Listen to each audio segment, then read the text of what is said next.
Okay, while we're waiting on this other project, we're waiting for the rain to stop so we can get back to work.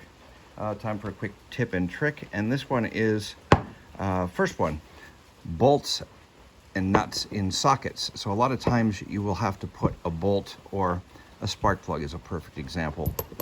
And a spark plug socket has a rubber boot down inside. There is a rubber grommet down. I don't know if you guys can see it down there, but there's a black rubber, and that locks the end of the spark plug in so it doesn't fall out when you put them in.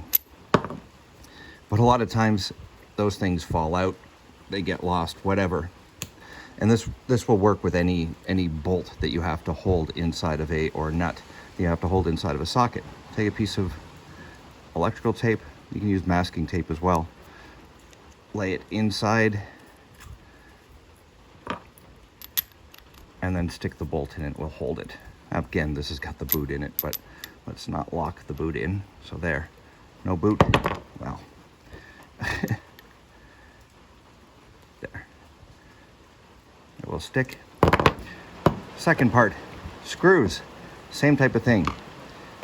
Phillips head screw. You want to put it inside something. Ooh, there goes a squirrel.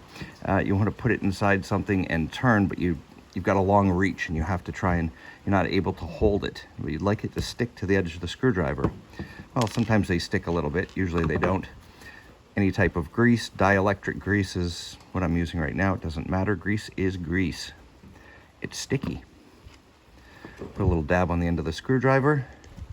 Now, if you have a magnetic screwdriver, that's great. But if you're using a plastic screw or a stainless steel screw, then magnetic no longer works. But the grease will hold it. So you can put it in, stick it in, turn, and it won't come off. Thank you very much for watching.